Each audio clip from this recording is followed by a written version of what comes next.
Non pensarci, non lo fare, non tradirti, cara amica, non ti vendere così.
Slow motions in the darkness, shadows on the wall.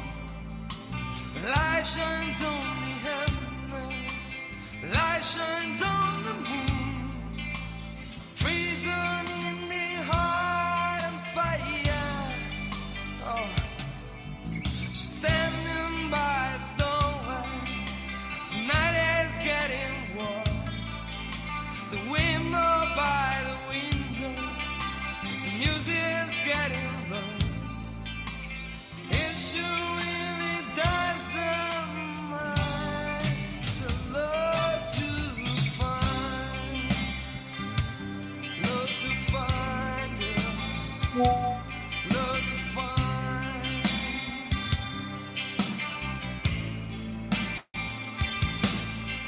So tortured in my bed.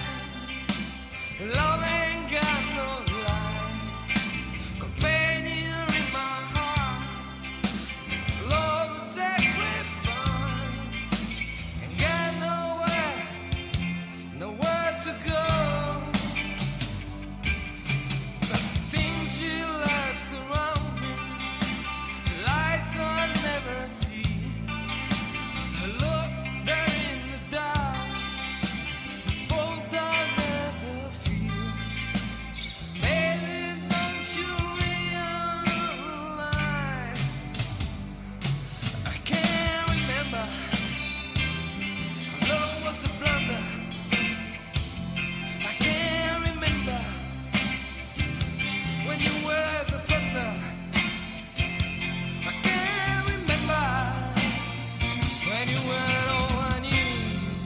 And love was so tender.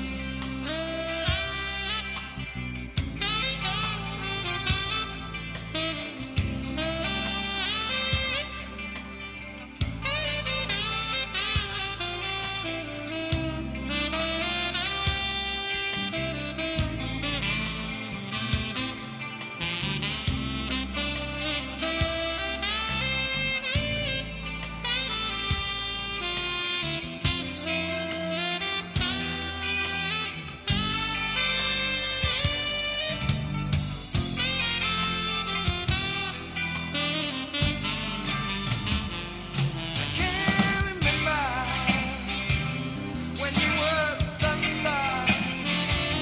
I can't remember.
Hello, hello, hello, my friends. Hello, hello, hello. Hello. Ragazzi. Everybody. Ragazzi, how much I missed you.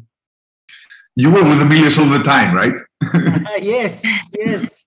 Well, wow. Ah! Bellissima. Why don't we get one? It's for the president. Are you jealous? Are you jealous? I'm extremely jealous. Yeah, we are jealous, of course. You will, my friends. You will get one soon, very soon. I will wear it proudly. Yeah, so we were together, Emilio and I, in Roma for a few days for the Dermoscopy Excellence. How was it? It was 3 days, full days. Yeah, only sharing things about our beloved professional life. Full days and full nights.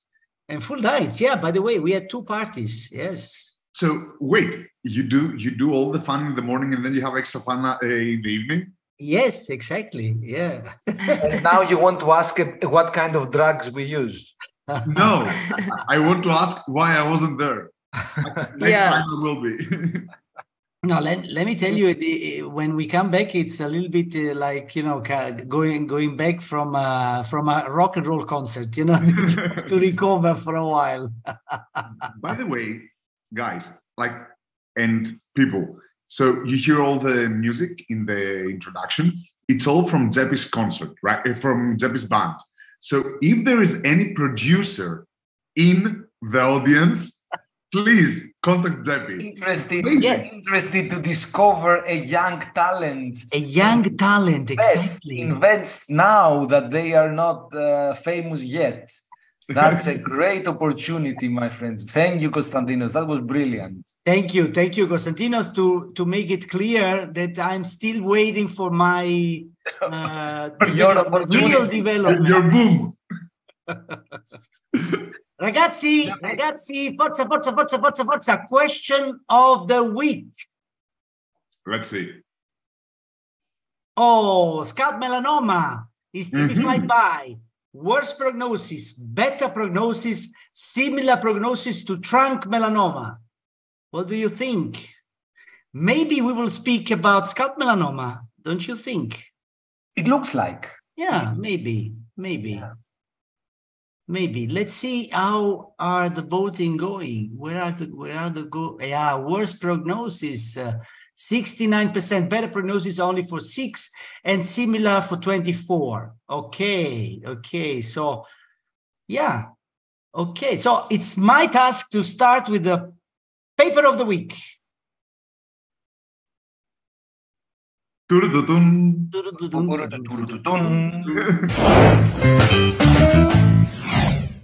Okay, paper of the week. Let me share. Maybe Sebbi, give me. Sebbi, ciao, Sebbi. Where's Sebbi? Sebbi, ciao, Sebbi. Ciao, Sebbi. Give me the possibility to share. Okay, perfetto. And it's my task to speak about a couple of papers, by the way, not full papers, because there are 2 letters in which we tried to find a way to deal a little bit better with scalp melanoma, which is called the invisible killer. So there are 2 problems here. First, that sometimes these melanomas are invisible because they are covered by the hair, and secondly, because they are typified by a worse prognosis compared to melanoma on other body sites. In a letter that we published a few years ago, we found out that 1 out of 4 melanomas appearing on the scalp are covered by the hair. They are developing a hairy scalp, 24%. So it's quite a lot. Basically, you can see here the classical type involving a bald scalp. This is occurring in 3 out of 4 cases. And of course, probably the sun is playing a role in these instances. But 1 out of 4 is involving hairy scalp. Look at this lady. Usually, these melanomas are involving patients with a younger age. And of course, since they are covered by the hair, probably we come later to the diagnosis. So this is the problem. This is a real problem, because I look at this patient that we had recently. He came for a clear-cut suspicious lesion on his back. We excised this lesion, and this was diagnosed as an early melanoma, 0.4 millimeter in thickness. And then he started a follow-up with us. And he was coming for every 6 months. So he was coming 4 times for 2 years. And then finally, he told us, look, can you check my scalp? Because my wife told me I have something here. And in fact, as you can see here, on a hairy scalp, we found out that there is another melanoma. This was fortunately a melanoma in situ, but still, you know, when the patient was asking me, okay, but tell me the truth, if my wife was not there, when will you suppose to discover my melanoma? And of course, this is a very good question, okay? So this is a little bit of a problem. So the suggestion, or at least this mistake prompted us to learn that at least in patients with a high risk to develop melanoma, so patients with multiple nevi, patients with a history of melanoma, we have to check the scalp, but let's say carefully, not just by pretending to do it just a bit. Okay. And the second problem, so first problem, it could be invisible. Second problem, it's a killer. It's a killer. I am very sad to show you this recent case of a 15-year-old girl who developed a very fast-growing nodular melanoma. We diagnosed the melanoma, which was, by the way, 3.7 millimeter. And at the time of the removal of the primary, she had already regional disease. So regional lymph nodes involved by the melanoma metastasis. And she died 4 months later. So 4 months after removing the primary tumor. So this was an incredible disaster. So in a very recent letter, we tried to explore why this could be possible. And we wanted to check the hypothesis that maybe this is related to the thickness of the skin on the scalp. Because of course, as you know, the skin is quite thin on the scalp, okay? So then a 2 millimeter thickness melanoma on the back maybe is just reaching half of the dermis, while a 2 millimeter thick melanoma on the scalp, maybe it could be already in contact with the lymphatics and blood vessels of the subcutaneous fat. And what we found out in this series of cases is that definitely there is a tendency of scalp melanoma to exhibit a higher Clark level. So at the similar thickness, scalp melanoma is showing higher Clark level, and especially this is relevant for Clark level 5. As you can see here in this table, let's say melanomas selected on other body areas and let's say coupled with for the same thickness as scalp melanomas, they were, let's say, Clark level 5 on the scalp were 18.7%, while on the rest of the body they were only 6%, so 3 times less than on the scalp. So Clark level 5 is particularly frequent on the scalp. So maybe this could be one of the reasons why scalp melanoma is a killer. Ragazzi, what do you think about it? Yeah. Yes. That's, first of all, I had the same feeling with you. So when I was preparing the case, it's really they are sad cases. I also was thinking, should I include it or not? I mean, because it's unfortunately, scalp melanoma is a real killer, and many of the cases we have did not have a good end. Yeah. But this theory that we have discussed it, of course, a lot, and we also wrote it in the paper, that might be an explanation that the same breast lobe thickness, in fact, does not correspond to the same depth of invention in terms of anatomic structures. Exactly. So it looks like on the scalp, a breast lobe thickness of 2, in fact, corresponds to a thicker anatomic inversion of the tumor. That might be an explanation. Then another interesting, of course, point is that scalp melanoma is sometimes of lentigo maligna type, therefore should be of a good prognosis, but other times, and of course this is exemplified by these cases of the hairy scalp, it has nothing to do with the sun. Nothing at all to do with the sun. Yes, exactly. And this is also, let's say, proven by the younger age of the patients. No? Yeah. So the case that I put up, and I put up just because you mentioned Zepi, it's a 16-year-old girl that I saw this week, clear cut melanoma. Yeah. How old? 16. 16, yes. So it was removed at the same day. We don't have breast lobe thickness yet, but it had palpable nodes, unfortunately. Yeah. No, this is too sad. Yeah. This is incredible. Incredible. So do we have already questions, or maybe you do your cases, Emilio, and then yes. Then we answer the questions. I will. Another point that maybe we should mention, which of course we usually say it for fun because it sounds funny, but here it becomes serious in my view, is that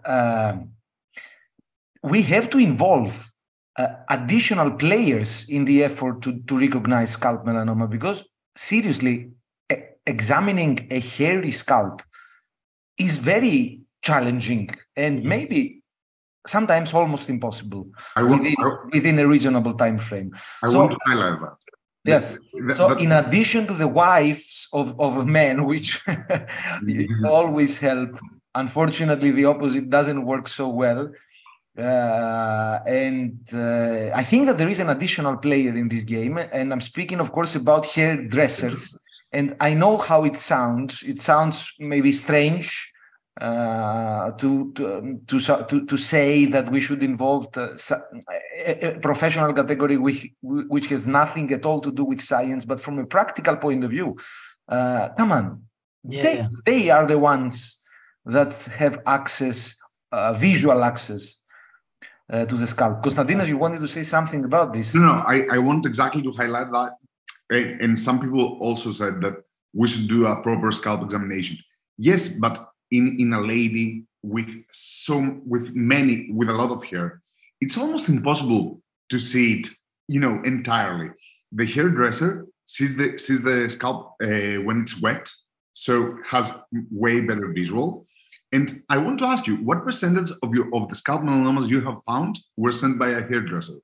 For me, it's almost 50%. Really? Yeah. Okay. Well, I don't know if it's 50, but the scenario of a patient coming to check something because the hairdresser suggested that there is something there, of course, it's frequent. Yeah. Obviously, many times this is nothing. I mean, this is a seborrheic keratosis or nevus or whatsoever, but it doesn't. But that's okay. That's okay, exactly. But the point is that this is true and this is relevant. Also, because in some countries, this started, let's say, the education in some way of the hairdressers, meaning to speak with them and to let them know that it's important that they check a little bit, started already in a few countries in Europe. in England, I suppose. Yeah, there was an effort. I remember in the past in England. I'm not aware how, if it's ongoing and what eventually happened. But yeah, and of course, I'm just thinking that sometimes, patients remember that they have something on their scalp. So they tell you, I have a nevus here, can you check it? And still, you cannot find it. I mean, you need 2 minutes to locate it. So it's really challenging. Somebody sent us a paper in the chat, and I guess that this paper, exactly, it's the one I had in mind in JAMA Derm. Yes, improving hairdressers' knowledge, and self-efficacy to detect scalp and neck melanoma by use of an educational video. This is exactly very good. That's good. Wonderful. That's wonderful. And since I will share my screen now. Sebastiano, first, maybe you have to show us.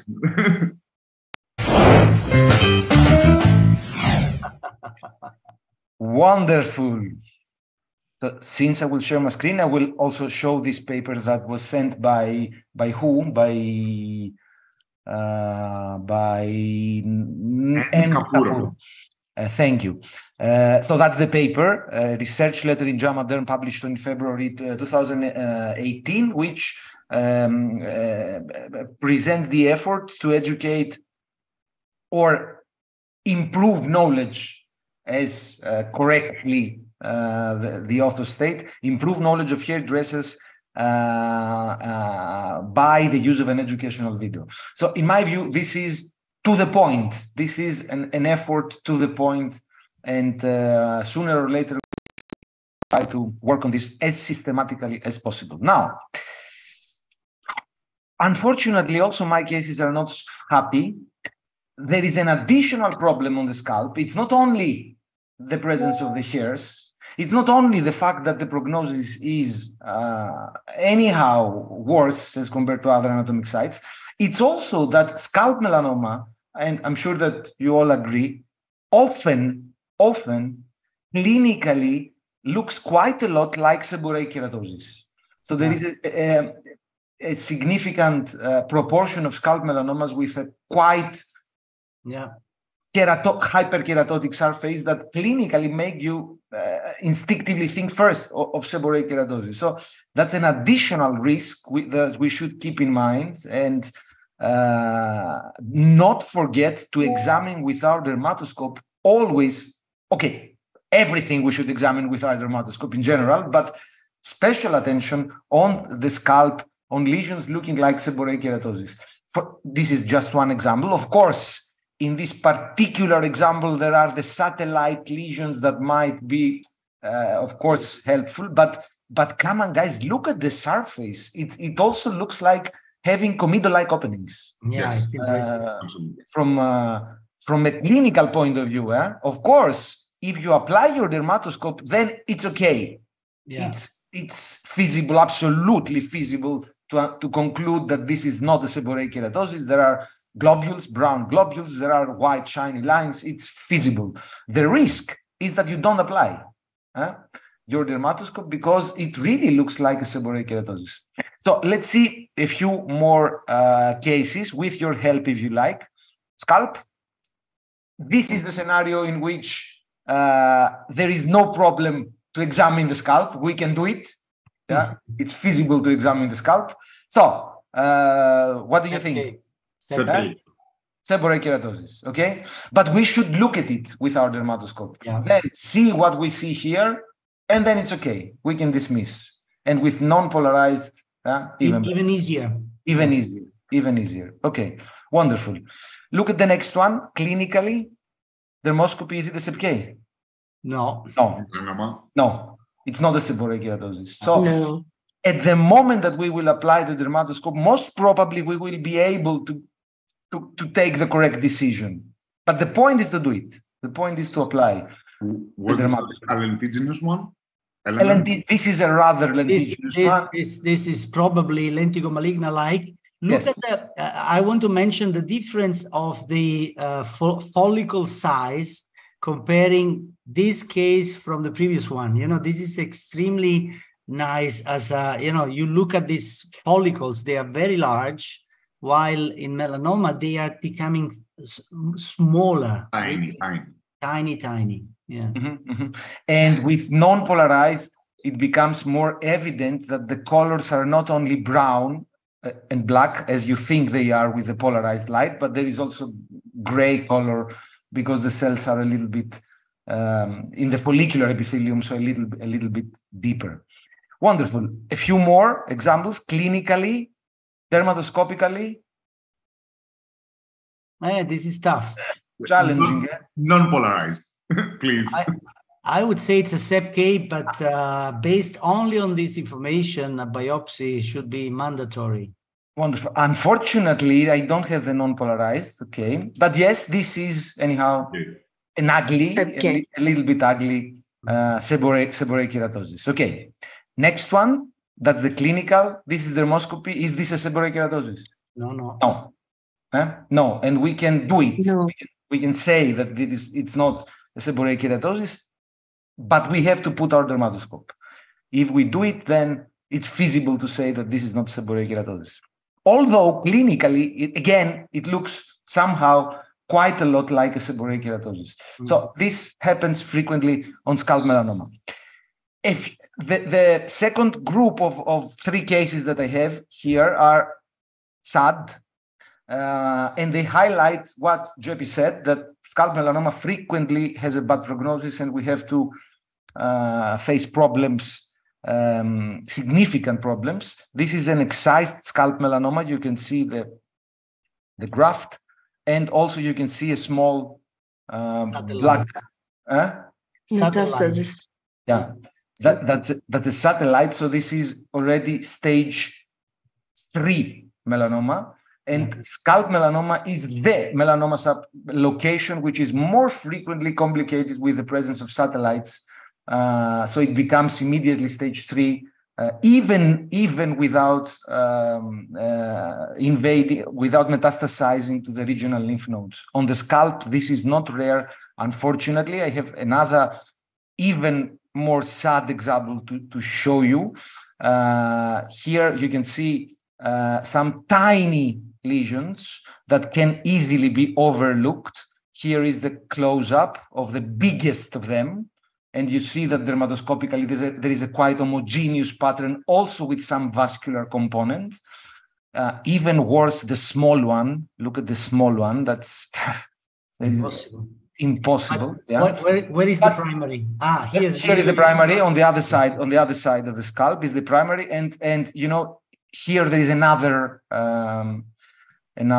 cutaneous met. Unfortunately, here the final outcome was not good in this case. And one more, look at it. You see already a clear-cut melanoma, and then something else very close to this clear-cut melanoma. Of course, the big lesion is easy, no problem. It's a lentiginous, I would say, melanoma with a very probable invasive component in the center, which was confirmed. It was an invasive component.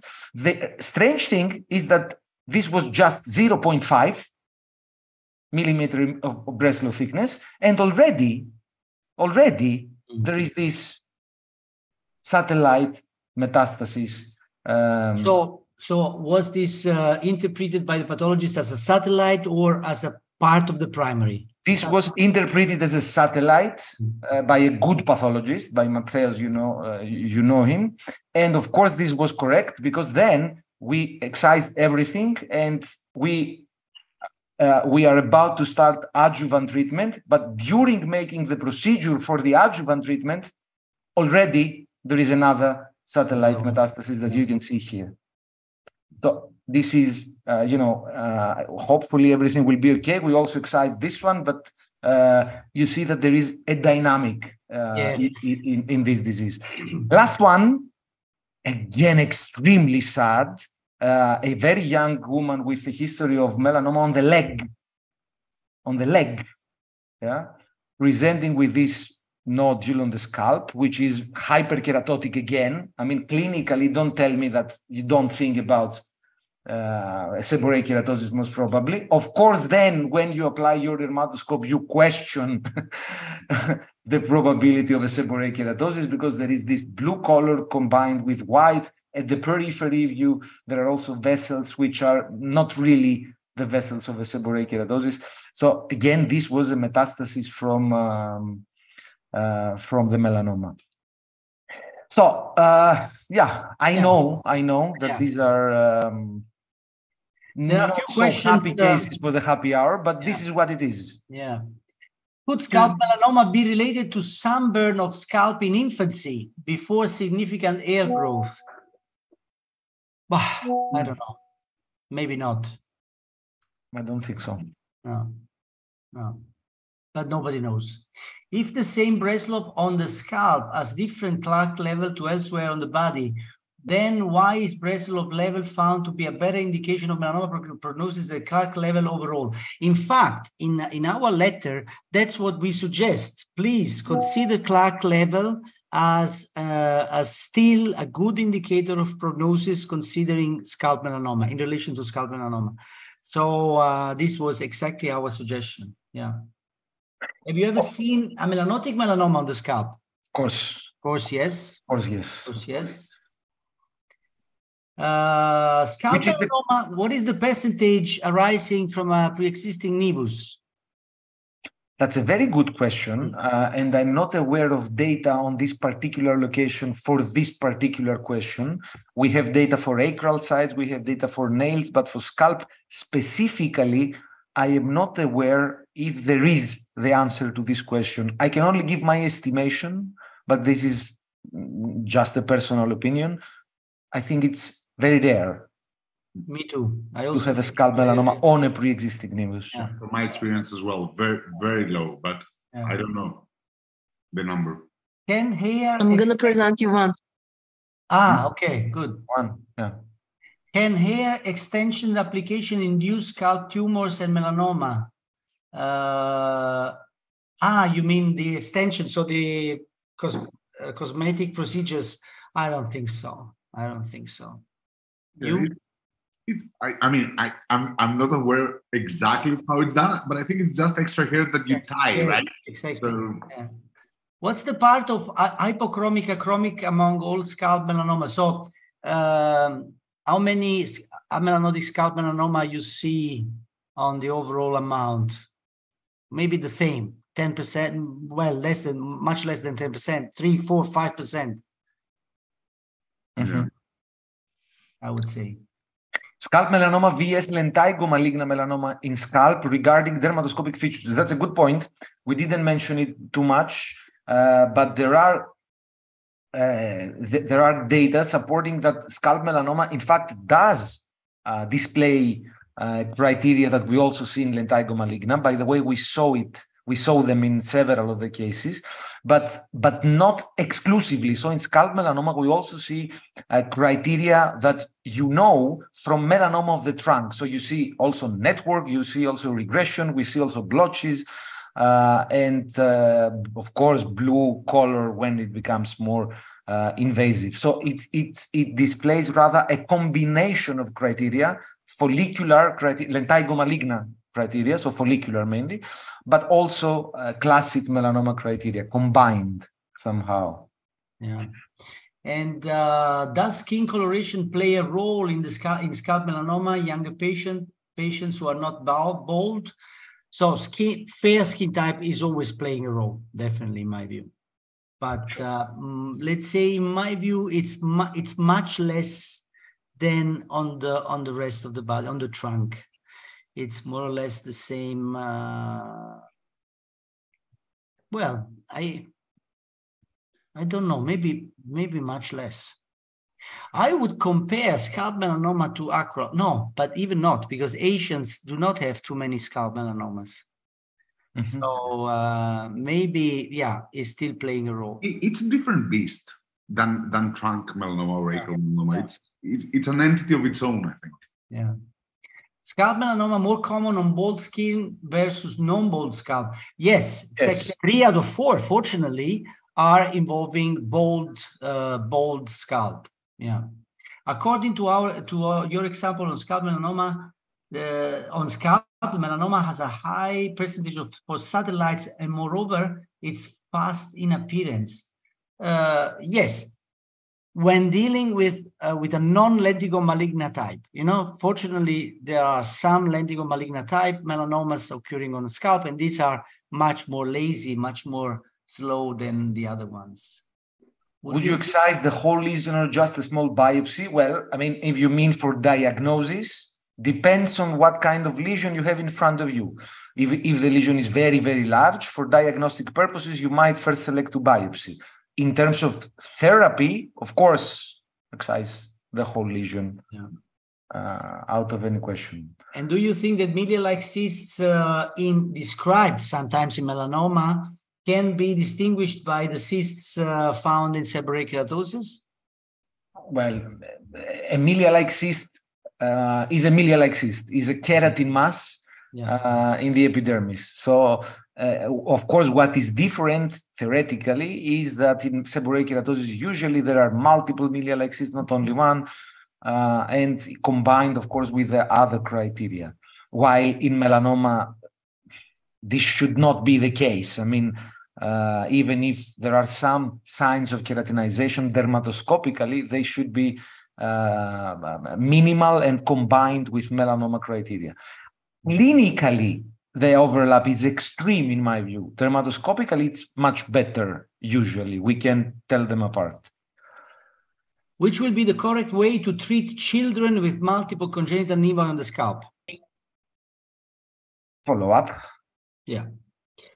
Based on the more aggressive nature of melanoma in this location, should we approach it surgically, radiotherapy, and follow it in a different way? Same rules apply as in trunk melanoma. It's a very good question, but same rules apply. Same rules. That's a very good question, and this is probably the next step after what we discussed now. That it could be that if this evidence is gathered even more and confirmed, it could be that the management might be modified somehow. But for the moment, no. For the moment, the management is based on the Breslow thickness, the ulceration, and the status of the sentinel lymph node. Yeah. Very good. Perfect. So, in my view, we more or less covered all the questions. So it's time for what? For you. It's time for me. Yes. No, it's time for you. Oh, are you sure? Okay. Yes. Okay, I have to show something very nice, which is this one. Yeah. This is my, So, this is the time for our sponsor. And today, Dermlight decided to use this wonderful photograph, which is Jeppy's Dermlight, with the obvious signs of long use for many years. So in addition to to being a very good dermatoscope with good lens and so on, it appears that it's also quite strong and can last for a long use. Yes. Definitely. Go for the used look. Exactly. Exactly. So that's very nice. I like it very much. Very good.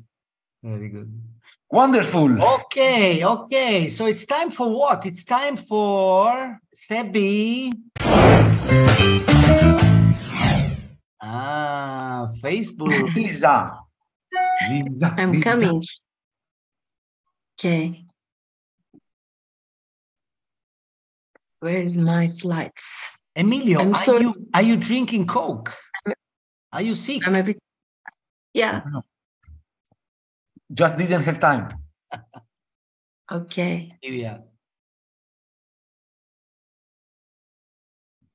Let's start with the beautiful photo of Jeppy and Emilios from Rome this weekend. Can you see my screen? Yes, but not the presentation yet. Probably you just have to share the entire desktop, because we see only Can you see right now? No? No. Stop, sir, and reshare the entire desktop. Yeah. I'm going to start one more time. And Yes. Oh my God. okay. This is a very lovely photo. Quickly. Now. Quickly.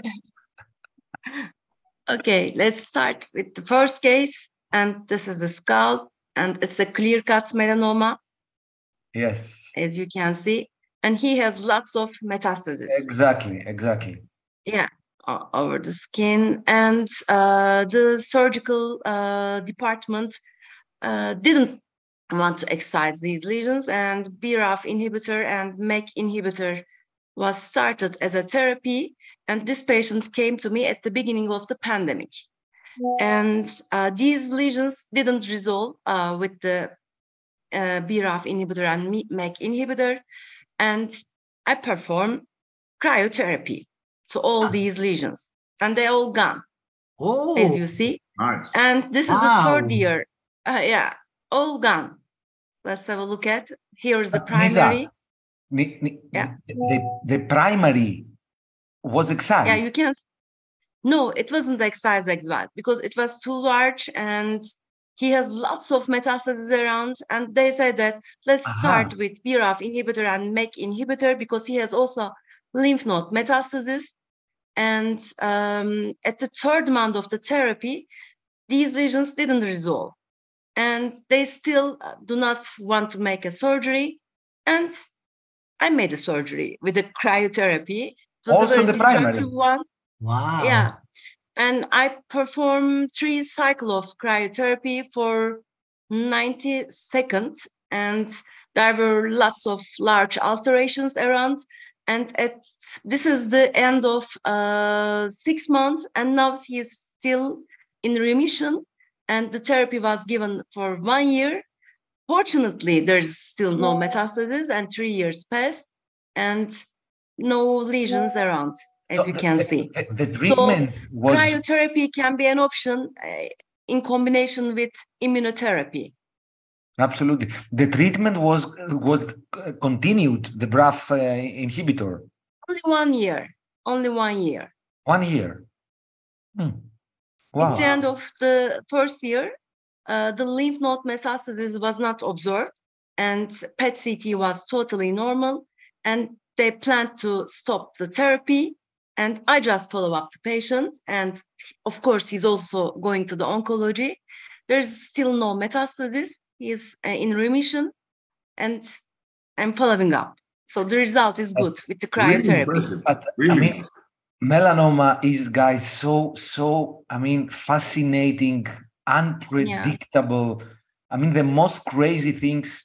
I remember also, this is very impressive. I remember also a couple of other similar cases. One, Jeppy, that you show with imiquimod, similar story. Imiquimod, everything disappeared.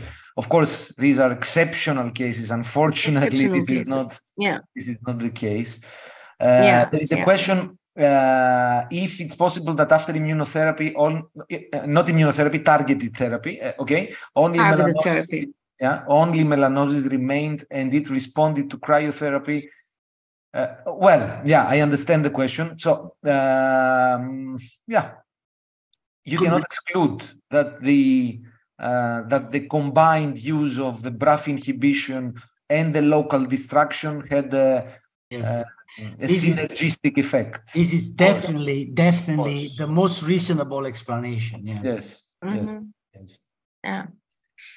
What kind of cryotherapy did you perform, Nisa? Dorian asks, what kind of magic cryotherapy did you perform?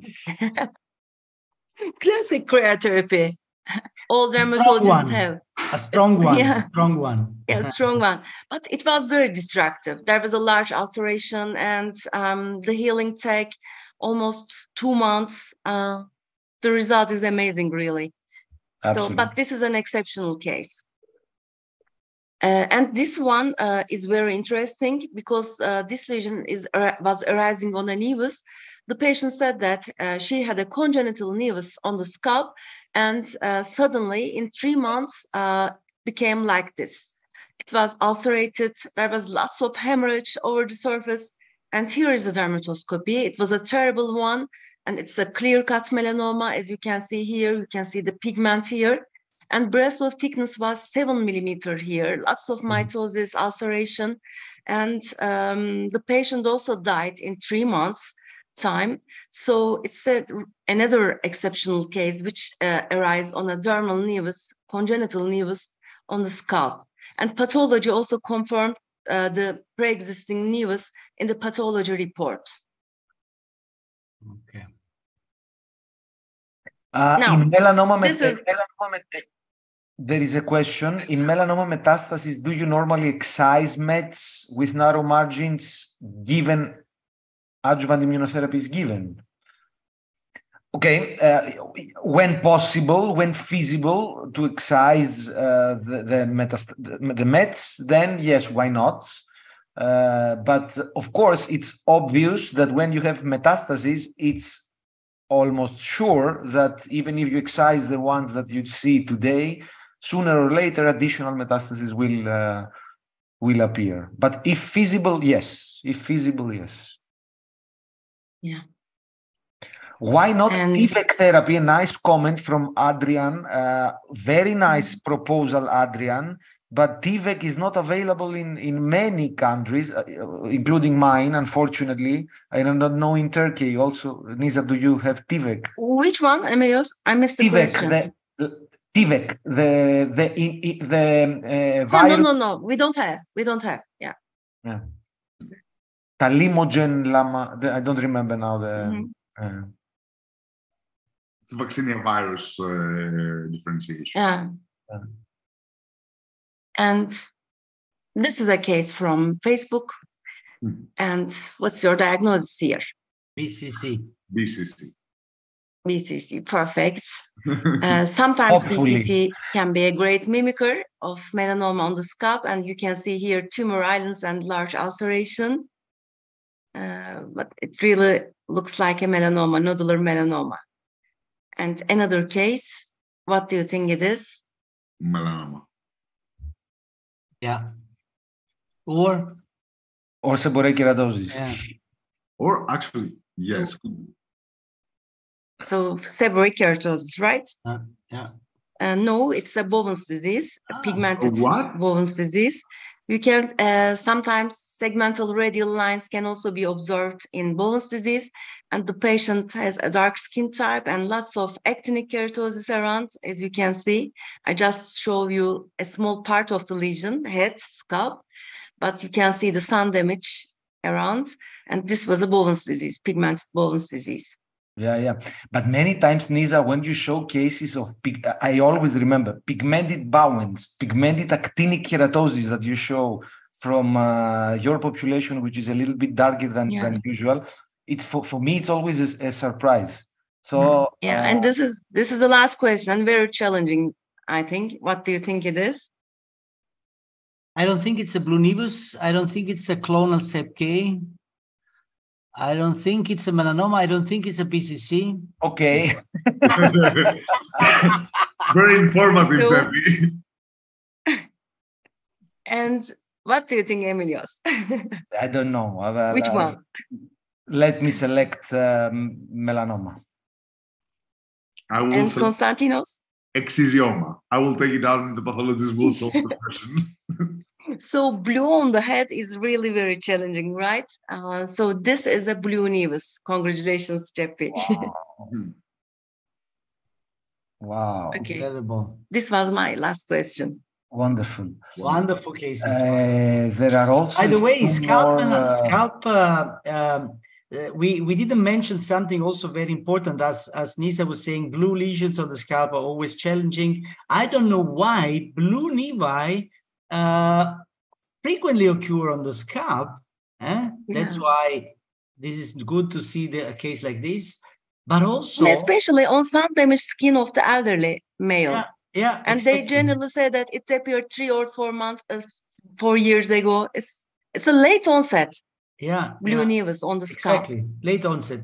And also, we mentioned, of course, melanoma metastasis satellites from a primary occurring on the scalp, but also other skin mets for other tumors, internal malignancies can, let's say, in some way more frequently occur on the scalp than on other body areas. Right. Of course, Right. usually they are non-pigmented, but No. occasionally they might. Yeah. Very good. Another comment is that preoperative adjuvant therapy is also a new option than excision. This is true for stage 3 melanoma. There are some data about the neoadjuvant use of immunotherapy. So good point. I Yeah. think that we have more or less answered everything. So, Sebastiano? Sebastiano, what's next? Sebastiano. Bene. You Dermoscopy. Costas. Absolutely. So before moving with Dermoscopy, I have a couple of cases that I would like to discuss. Of course, Dermoscopy is in the epicenter of everything, but let's see a couple of different cases. So male, 82 years old, comes in with this lesion. Okay, let's make sure it's a SEP-K. This is the Dermoscopy. Ah, it's very green. Remove the scale. Remove the crust. Remove the crust. Yeah, remove remove the the crust. crust. So what would people like to do? Would they like to biopsy, cryosurgery, surgical excision with 5mm margins, or do you need more information? More information. Remove More the information. crust. More information. More information. Yes. Okay, love it. And Yeah. this is the clinical, Yes. and this is the. This is so relevant. This is a point we have to make every time. When we have a crusty lesions, we have to remove the crust immediately. We don't give creams, Vaseline, whatever. Just remove it. Yeah. Yes. So this was exactly the point that I wanted to make. Now, what are you going to do? Are you going to biopsy with a punch? Are you going to do cryosurgery, surgical excision with 3mm margins, or it just stop? A spot, it will go away. Well, making a cryosurgery is very optimistic, right? Well, Yeah. depends. If Nisa sends us her magic equipment, maybe why not? Yes. Wonderful. So that was the point that I wanted to make. This was a nodular melanoma, 4.8mm Breslow thickness, but always remove the crust, guys. It's blind eyes. And another case that I wanted to share is male, 68, with a history of multiple non-melanoma skin cancers, comes in with this lesion. This one that you see here, clinical, and this is the Oh, che bello, che bello. Beautiful one. BCC. Che bello. Oh, You see these structures here. And my question would be, will you do cryosurgery for 10 seconds? Leave it alone? Surgical excision A, only the black spot, or surgical excision B? surgical excision B, you mean the whole piece? The whole piece. area. The whole piece. Wow, this must be, of course, if you ask to a surgeon, he will vote for B. Let's see what people voted. A and B. A and B. So I just want to highlight that. So this was indeed a pigmented BCC. You can see the leaf-like areas here. That here looks a lot like pseudopods, in essence, but I highlight this area here, which was also part of the basal cell carcinoma. So surgical excision B. Wonderful. So you go for surgical excision B. Yes. Well, this was part of the BCC. Yes. You know what? Okay. You know what? Since I'm not a surgeon, I would have tried first, after doing a small punch in order to make sure that this is a BCC, I would have tried imiquimod and then plan B. And then plan B. Yes, I agree. Looks like a superficial one. It is superficial So- one, but I mean Yes. the whole idea is just to look at the surrounding area Yeah. because there could be skip areas like here. Yes. Wonderful. And is it an app? Is it a game? Is it a quiz? Is it an education tool? It's all those. It's Dermoscopy. So 3 cases. Let's see them. I didn't find many scalp lesions, but almost. Yeah. So head and neck here on the face. This is the clinical and this is the dermoscopy. And let's see what people think it is. Yes. Let's have a look. Here is where the inverse approach is saving our life, in my view. Okay, I love that. After people vote, Debbie, you will do live the inverse approach. Yes. Okay, melanomas 25, squamous cell, by the way, 23, and solar lentigo 40%. Well, okay. Clinically, it looks like a solar lentigo, but dermoscopically, I don't find beautiful benign features. I don't see a sharp demarcation. I don't see parallel lines. I don't see milia or comedos. So I would be careful with this lesion. I would make a punch. Wonderful. I agree. I voted for solar lentigo, but I would definitely do a punch here. Yeah, Absolutely. Yeah. And the results are pretty similar, but I find it interesting that people thought this is an SCC. It's Nisa's cases, the Bowen's disease that, that confuse people. Another one on the face, 62-year-old male. This is the clinical. And this is the dermoscopy. Wow, interesting. Very interesting. What do people think? Emilios, would you biopsy? Sorry, my friend, I'm trying to prepare the I'm sorry. the next Nisa, session. Nisa, would you biopsy? Okay. Lisa. Of course. I will biopsy here. Yeah, it looks vascular in some way, no? I think I agree. Let's see what people think. Metastatic something? There are some blue, pink So- structureless. I'm ready. Yeah, in fact, vascular for 48% of the people. Yes, agree. Yeah. Why not? And Do we have we had a histopathological diagnosis here, and it was indeed vascular, very good. which is nice. And- Yeah. Was it vascular? Really? It was a vascular something? Yeah. Really? Yeah. Okay. Good for the patient. Exactly. And Very thank you good, much.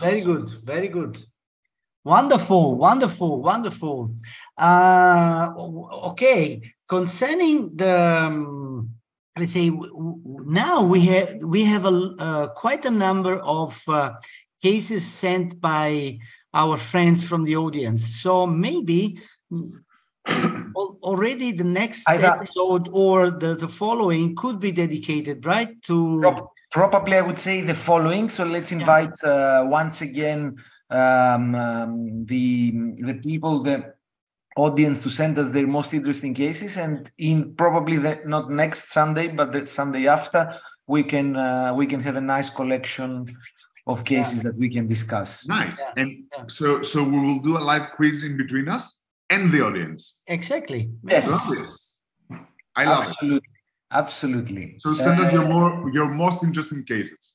Send us your most interesting cases. I will show in a moment once again the email address. But before this, Jeppe, I think you have to say something. Yes, I'm sorry. I just I was just Carried away. Yes, I need to share a little bit my screen because I wanted to mention to you again this new kind of molecule, sunscreen molecule that was invented by Aven. and this is called Triasorb, that it's not only able to protect from UV and UVA, but also from blue light, which is part of the visible light, which is already known quite recently, that it's responsible for an oxidative effect on the skin, and definitely part of the game in the sun, in creating a sun damaged skin. Triasorb was tested extensively, and comparing to Tinosorb, which is the most popular competitor, so the most popular sunscreen included in many of the products in the market. It's demonstrating exactly what I said, that it's not only able to protect against UVA and UVB, but also to the visible light, including blue light. Okay. Very good. So now, before the last part of the episode, of course, we have to show something. Of course, we wait for it. Of course. We wait. Penelope? Penelope. We need to forward. Our beloved Penelope with the wonderful gifts. Okay. Today, the gift, as you can see, genital is related, of course, to the previous topic. And here is a very nice collage, let's say, a very nice collection by Penelope on different patterns of congenital nevi. We can see the globular pattern, fried egg. Do you like the metaphor fried egg? Fried egg, I love it, yeah. You love it.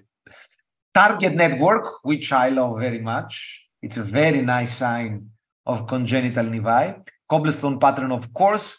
Verrucus nevus. Combined congenital, so blue with a classic compound. Then the characteristic perifollicular hypopigmentation, which is another nice clue for congenital nevi. The hyphen-like pattern, I have to admit that I didn't know it. And I don't still know what is the hyphen-like pattern. With this kind of lines, yeah. Ifes. Like the fungus. Yes. Nice. Yeah, because you also have the dots on the lines. Yeah. Nice. So then I like it very much. And proliferative nodules on congenital nevi. Thank you, my dear, very much. And a special gift, of course, for Nisa. Yes. Because you said, Nisa, in the previous episode that you never saw a dermatofibroma on the face. So here you are. Unbelievable. Unbelievable. Beautiful. It Biopsy looks like angiomatoid, aneurysm, hemosidrotic, yeah.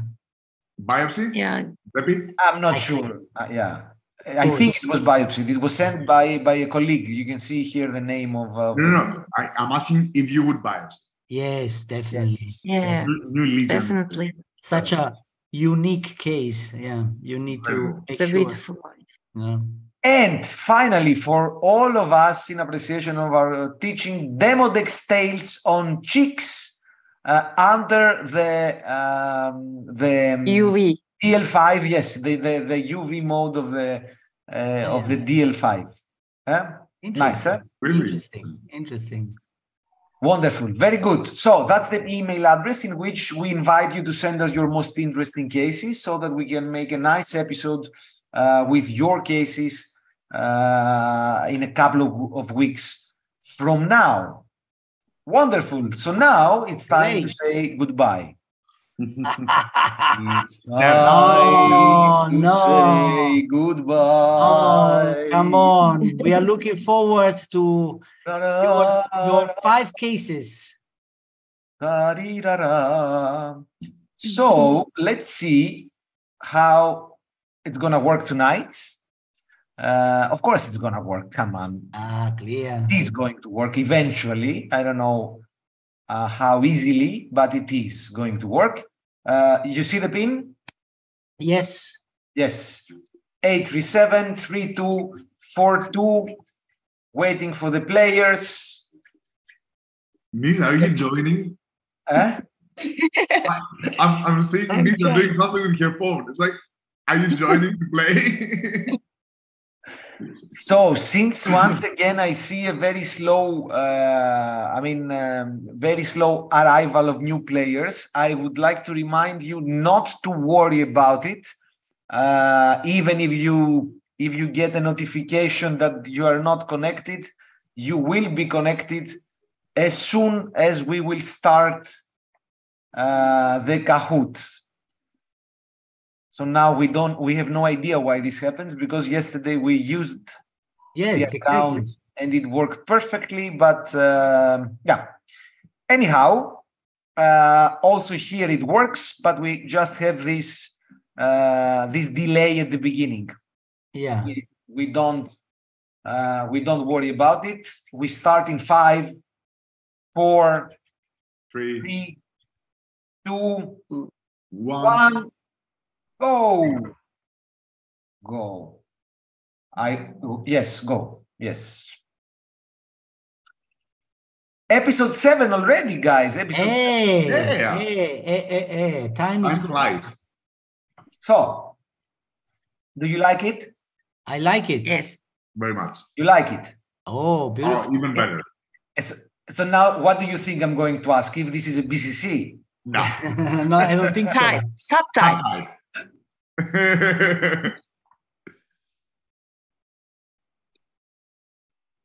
Superficial error is missing, but it's okay. Mhm. Nodular, morphiform, or infiltrative. Also in the morphiform, there is a misspelling, but I guess that you understand that it was just a mistake. Wow.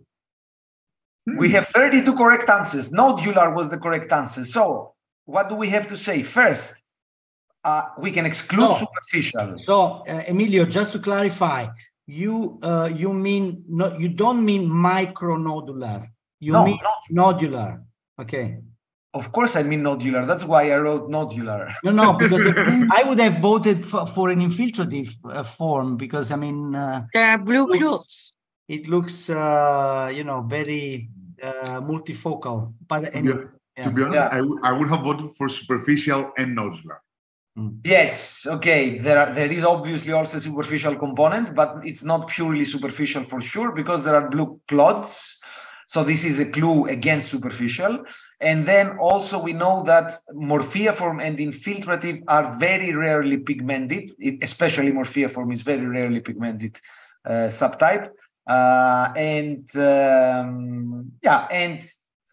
Usually we should see a much more intense white color in these aggressive subtypes. But this is obviously a topic that we have sooner or later to discuss in an episode. We have to discuss it. Because it's not only, interesting theoretically, it's also relevant clinically, because the approach is different.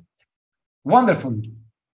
So we have Albertos and Konstantinos. That's not Konstantinos, you are in the second. Not me.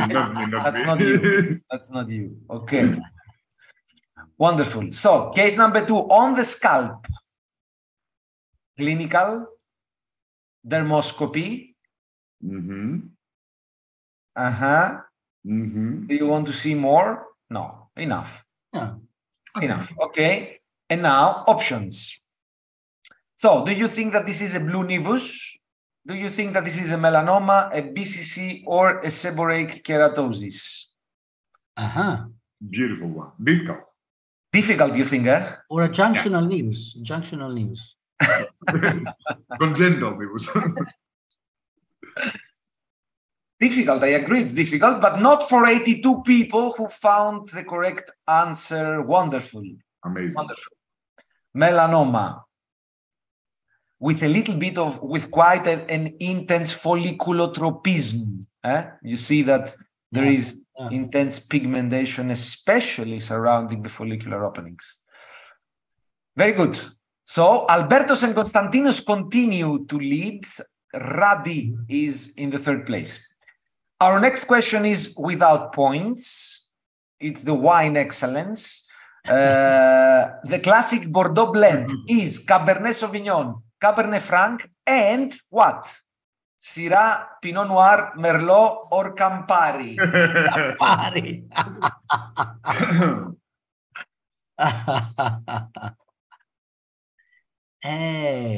Tough. Tough. No, it's not tough. Well, yeah. It appears to be You a little see, bit Pinot tough. Noir and Merlot were both well voted. Yes. Yeah. Merlot. Pinot But Noir still, is Campari got 11, you know? It's to your honor, Giuseppe. Of course, no points here. Next question. Clinically, on the scalp again. Okay? Dermoscopy. Oh, nice. Options. Diagnosis. Do you think that this is a seborrheic keratosis, a squamous cell carcinoma, a melanoma, or a clear cell acanthoma? Beautiful. It is beautiful. I think we will have 95 correct answers. No, You think so? way less than that. Yeah. 30. It's difficult. It's not. 90. Mamma mia. Mamma mia. Amazing. Amazing. Amazing. Now you don't have to play anymore this game because you have to keep this as the last ever. Like, literally, we have experts among the audience. Experts. Fantastic. Yeah. Fantastic. Very good. Very Wonderful. Okay, good. Next one. Albertos and Konstantinos still. Good. Very close. Very close. Look at it. Look at it. Terra firma. Shh. Mhm. No comments. Mhm. So, Okay. 50-50. 50-50. 60-40.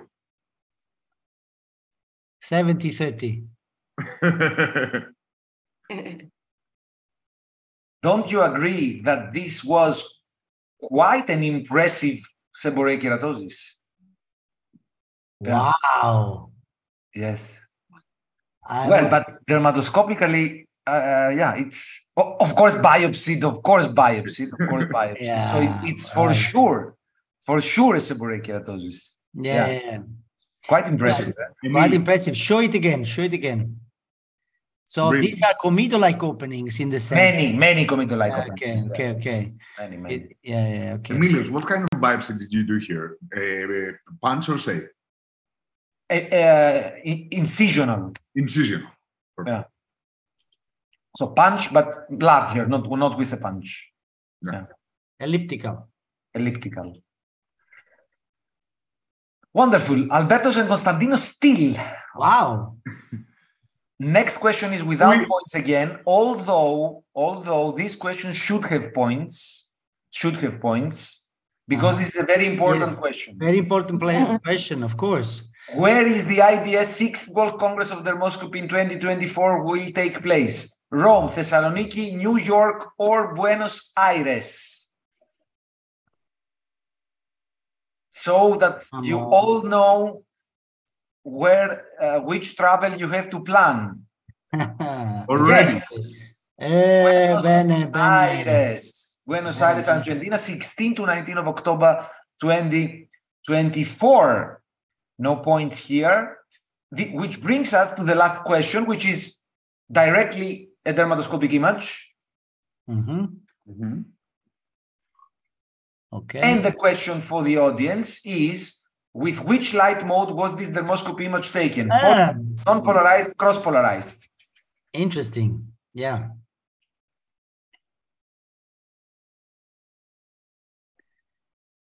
Like, Interesting, yeah?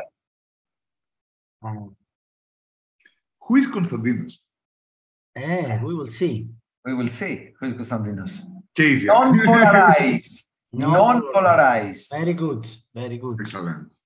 Non-polarized, that's why the visualization of the keratin structures, the milia and comedos were, the comedos mainly was so much evident. So, Third place for tonight goes Podium, to podium. Konstantinos. Constantinos, bravo. Thank you. Joanna, second.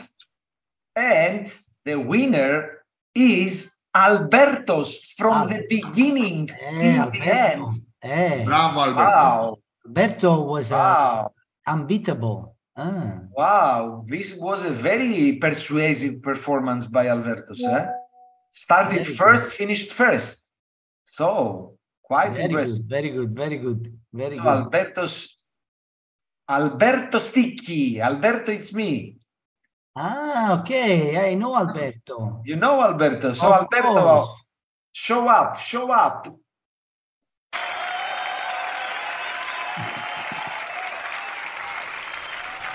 Hi, Alberto. Show up. Grande Alberto. Visto, Grande visto. Alberto. Grande. Hello, hi Bravo. professors. Hello, Alberto. It's a pleasure. Very good An job. honor. Very good job. Very good job. Wow. Thank you for all. Very nice. You are based where? In Modena, In Modena. Modena. Claro, but I'm from Where- Lecce. You are from Lecce. Very nice. Very nice. Very good job. Very good job. Thank you. Really Bravo impressive. Thank you Alberto. very much. So, ragazzi, so this episode was very nice. I mean, of course, we were speaking about something like very serious stuff, but still, I enjoyed a lot. Ragazzi, I love you more than ever. We love you more. more. We love you more. Every day more, Giuseppe. Every day more. So see you next Sunday. See you next Sunday. Un bacione a tutti. Bye, everybody. Thank you all for being here. Thank you, Sebastiano. Bye Thanks, bye. everyone. Ciao, ciao. Bye-bye.